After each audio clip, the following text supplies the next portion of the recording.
daftar hutang BUMN jatuh tempo di tahun 2020 ini merinding saya. Saya list yang besar-besar dulu ya. Telkom 53 triliun, Krakatau Steel 15 triliun, Kimia Farma 7 triliun, Wika, Adikarya, PP, Waskita kalau dijumlahkan 130 triliunan, Garuda Indonesia 45 triliunan. Sisanya saya males deh ngelanjutin. Lalu PLN misalnya punya hutang 600 triliun dan di sini kita punya perbedaan cara pandang dari sisi APBN. Entah bagaimana mungkin saya ini karena mungkin orang bodoh ya. Saya mengatakan bahwa hutang BUMN adalah hutang negara. Aset BUMN adalah aset negara. Sementara dalam postur APBN, hutang BUMN dimasukkan sebagai hutang korporasi atau hutang perusahaan. Sehingga secara rasio hutang kita aman jika disandingkan dengan PDB. Bagi saya ini akal-akalan karena bolehlah menganggap hutang BUMN adalah hutang perusahaan. Tapi kalau default atau kalau gagal bayar, apakah negara bayarin? Tidak. Oke, saya ulangi lagi ya pertanyaannya. Kalau PLN gagal bayar, apakah negara bayarin atau tidak? Sekali lagi, sang ibu mungkin mengatakan tidak akan menanggung default hutang BUMN. Oke, lalu lendernya PLN nagih PLN dan PLN tidak bisa bayar. Negara tidak bayarin, APBN tidak bayarin. Maka PLN akan disita oleh lendernya, oleh peminjamnya. Katakan oleh lembaga keuangan global. Lalu asetnya PLN diambil. Benarkah negara akan tetap tidak mau bayar? Sekarang PLN diambil oleh asing yang telah meminjamkan uangnya ke PLN. Karena negara tidak mau bayar. Rasanya tidak mungkin. Karena induknya BUMN adalah negara. Maka pasti dibayar dan pasti menggunakan APBN. Dan itu pasti. Harusnya hutang BUMN dimasukkan ke dalam APBN. Jujur, bagi saya pribadi, kalau benar pengelolaan keuangan negara mau jujur, BUMN adalah milik negara, masukkan hutang BUMN kepada APBN. Juga berikut asetnya dicatat di APBN. Inilah yang membuat saya jauh-jauh hari menyatakan ketidaksetujuan saya terhadap negara berbisnis. BUMN sebaiknya bukan kementerian. Yang kedua yang bikin saya mangkel lagi adalah urusan Konawe dan Morowali, yaitu tambang nikel di Sulawesi Tenggara. Memang di WA akhir-akhir ini ada tulisan beredar seakan-akan dari mantan menteri yang terdahulu, menteri senior yang memuji pertumbuhan ekonomi wilayah tambang nikel. Ada 50.000 tenaga kerja Indonesia di sana, di mana tenaga kerja asingnya yang dari Tiongkok itu hanya bekerja sektor konstruksi. Setelah selesai konstruksi mereka pulang. Investasi tumbuh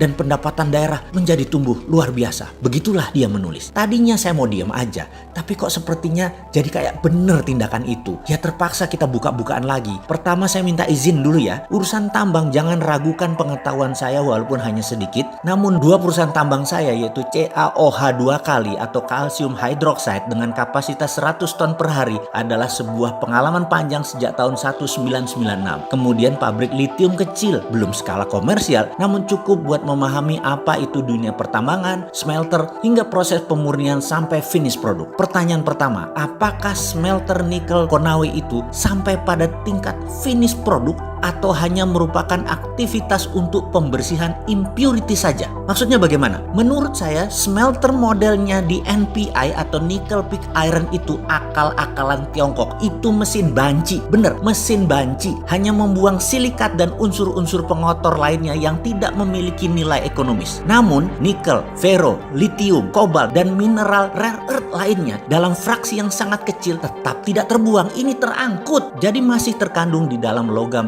nikel ini. Saya katakan raw atau mentah karena by all standar kadar nikel di dalam NPI ini sangat rendah jika kita menggunakan benchmark produk ferronikel sebagai standarnya. Sementara yang dibayar dari produk NPI nickel pig iron ini hanya percentage kandungan unsur nikelnya saja yang notabene kecil kandungannya. Sementara besi atau ferro yang menyertainya tidak dihargai walaupun persentase kandungan yang sangat besar. Tentu saja mineral-mineral ikutan lainnya pasti tidak akan dihitung, termasuk juga mineral rare earth dijual dengan gratis. Dan inilah asli yang terjadi saat ini. Indonesia kehilangan sovereign asetnya kalau itu dilakukan. Oke, begini melihatnya lagi. Dan ini boleh tanya kepada seluruh ahli pertambangan mineral. Dalam setiap pemeriksaan dan analisis terkait isi atau konten mineral pada setiap laboratorium uji, katakanlah itu Sukovindo atau lembaga asing yang punya standar perhitungan atas isi kandungan material tadi, selalu dihitung berdasarkan